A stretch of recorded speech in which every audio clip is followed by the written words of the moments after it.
अस्सलाम वालेकुम। मैं मोहम्मद मुस्तफ़ा अली सरवरी। दोस्तों, एक अहम मौजू पर मैं बात करने के लिए हाजिर हुआ हूँ। शहर हैदराबाद में ईद उल अज़हा के बाद से और उससे कुछ अर्सा पहले भी मुसलसल कत्ल की वारदातें रिकॉर्ड की जा रही हैं।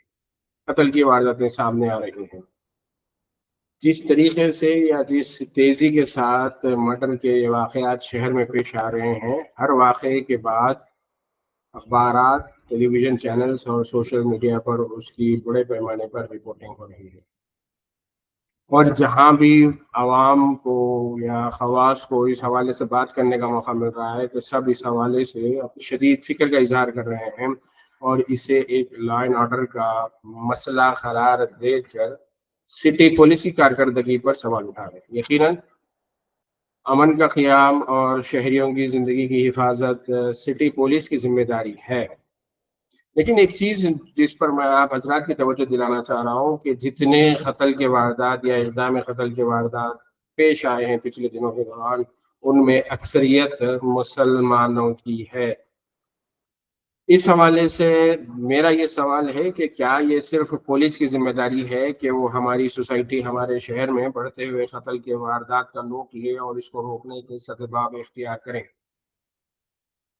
क्या बहैसियत ज़िम्मेदार शहरी, बहैसियत मुसलमान, हमारी कुछ ज़िम्मेदारी नहीं कि इस हवाले से हम भी फ़िक्र करें? आखिर क्यों?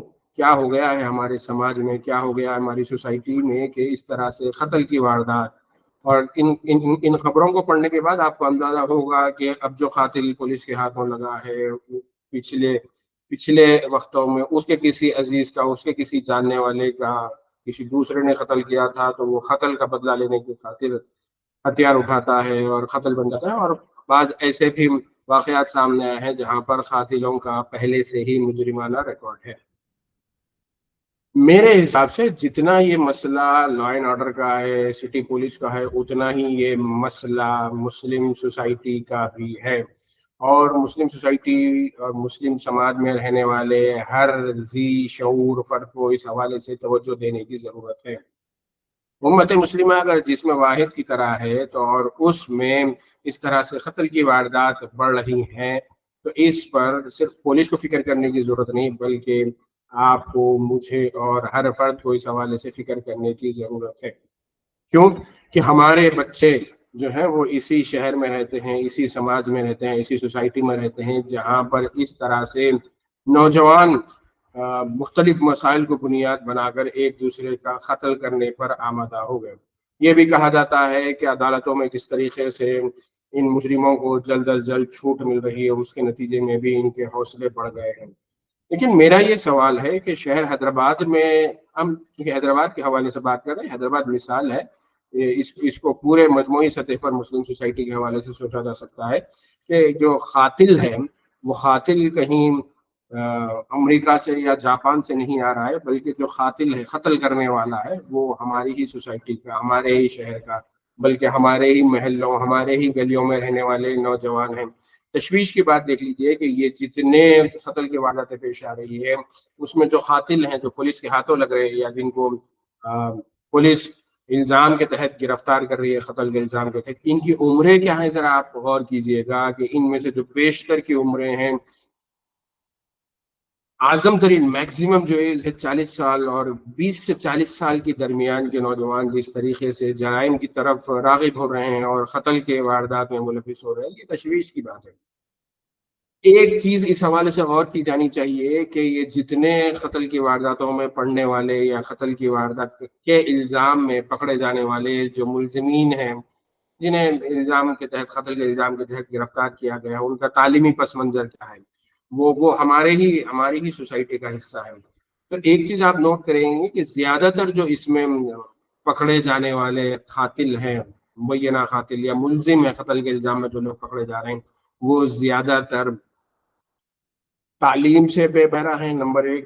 दूसरा, वो जहाँ रहते हैं वो इलाके ज़्यादातर अ अ, शहर के ऐसे इलाके हैं जहाँ पर निचला मुतवस्सित तबका या जो बस्तियाँ हैं, जो स्लम इलाके हैं, वहाँ से इन लोगों का रहना-सहना।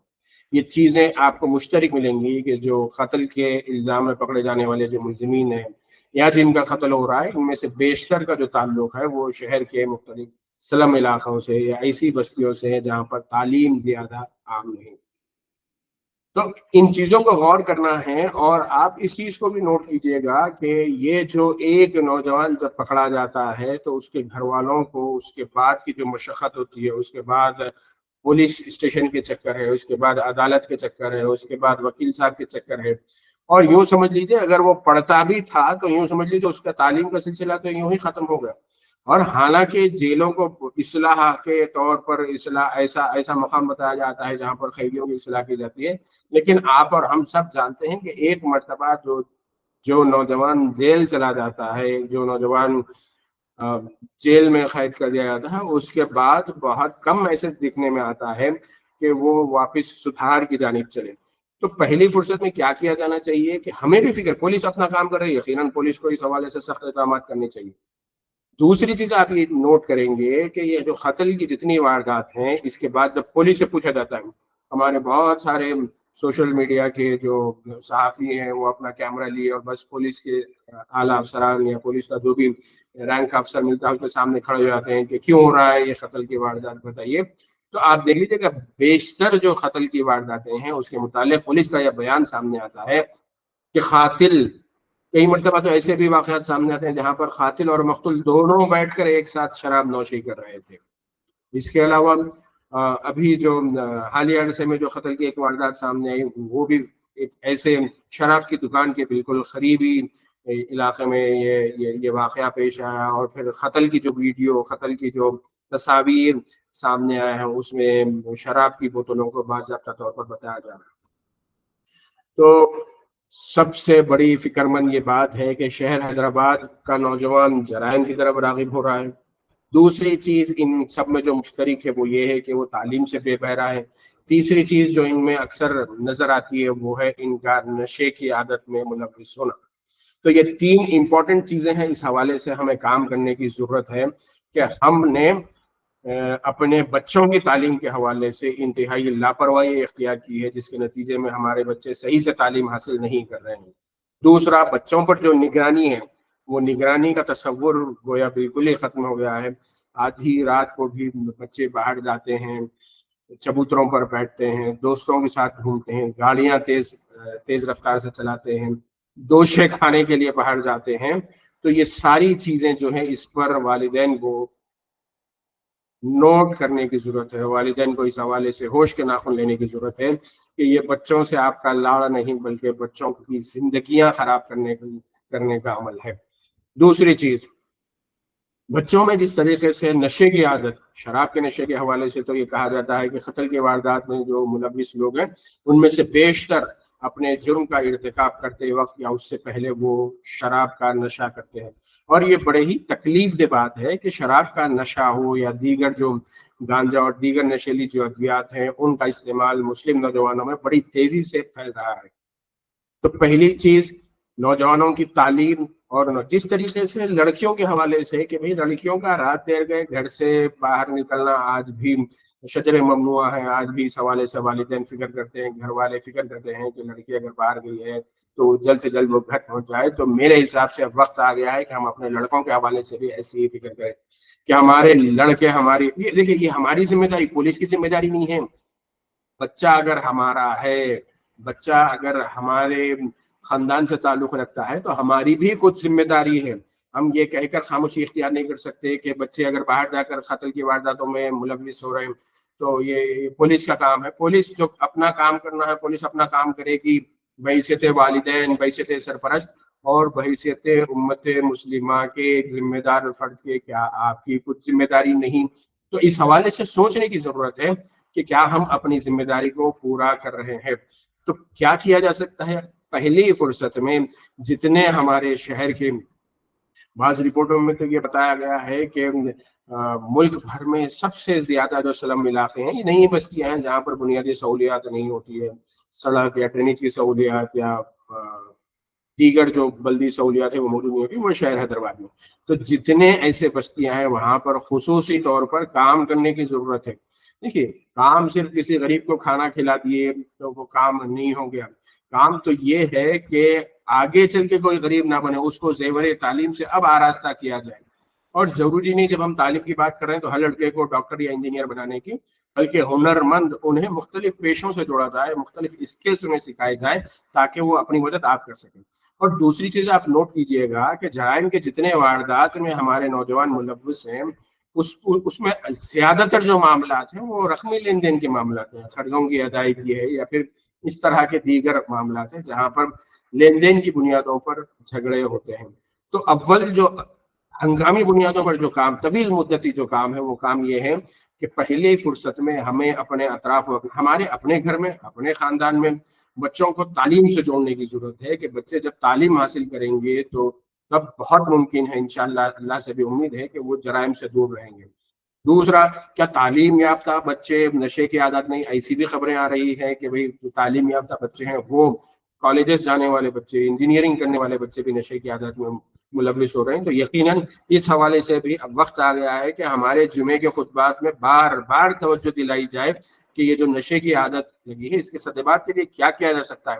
इसके लिए भी सिर्फ पुलिस का काम है कि भाई पुलिस शराब की दुकानों पर नजर रखे कि वहां से शराब गिलासों में फरोख्त ना हो। ठीक है, ये पुलिस का काम है, पुलिस अपना काम करेगी, एक्साइज डिपार्टमेंट अपना काम करेगा। बहैसियत वालिदैन, बहैसियत सरपरस्त, क्या हमारी भी कुछ जिम्मेदारी नहीं? नहीं, हमारे बच्चे तो इस तरह की बुरी आदत में मुलविस नहीं है। ठीक है, अगर आपके बच्चे इस तरह के आदत में मुलविस नहीं है तो बहुत अच्छी बात है, अल्लाह उन्हें आगे भी महफूज रखे। लेकिन आपके बच्चे जिनके साथ उठते बैठते हैं वो कोई एक अलग से उनका अपनी सोसाइटी नहीं, बल्कि वो इसी सोसाइटी का हिस्सा है। तो कोशिश कीजिएगा कि आप नौजवानों में काम करें, इस हवाले से शऊर बेदार करें, मसाजिद से खुतबात में इस हवाले से फिक्र दिलाई जाए कि ये नशे की जो आदत है, ये जो चाहे वो शराब की हो या फिर दीगर नशे की, ये जो आदत है ये हमारे समाज को खोखला करती जा रही है। तीसरी जो बात है वो हमारे लड़कों से किया जाने वाला बेजा लाडो प्यार है कि जिसकी वजह से, जिसकी बुनियाद पर अक्सर अब ये बात तस्लीम की जा रही है, अक्सर सरपरस्तों को भी ये एहसास हो रहा है कि हाँ, हम हमारे बच्चे के बिगाड़ के खुद ही जिम्मेदार हैं। मगर कब ये एहसास हो रहा है? जब उनके बच्चा पुलिस के हाथ लग जाता है, जब उनके बच्चे को जेल ले जाया जाता है, जब उनके बच्चे को पुलिस पकड़ कर ले जाती है, उस वक्त। तो अब भी जाग जाइए, अपने बच्चों की तरबियत के हवाले से फिक्र करना। आप स्कूल कॉलेजेस तालीम देते हैं, तरबियत देना वालिदैन की जिम्मेदारी है, तो ये आपकी जिम्मेदारी है कि आप देखें बच्चे को आप कितने पैसे मतलब सरपरस्त जब ये बताते हैं कि वो अपने बच्चे को रोजाना की बुनियादों पर 500 रुपये का जेब खर्च, स्कूल जूनियर कॉलेज जाने वाला बच्चा रोजाना 500 रुपये अपने वालिदैन से ले रहा है। अच्छा खिलाइएगा आप अपने बच्चों को, अच्छा अच्छा लिबास दीजिएगा, अच्छी सहूलियात फराहम कीजिएगा, लेकिन उनकी अच्छी तरबियत के लिए भी आप ही की जिम्मेदारी है।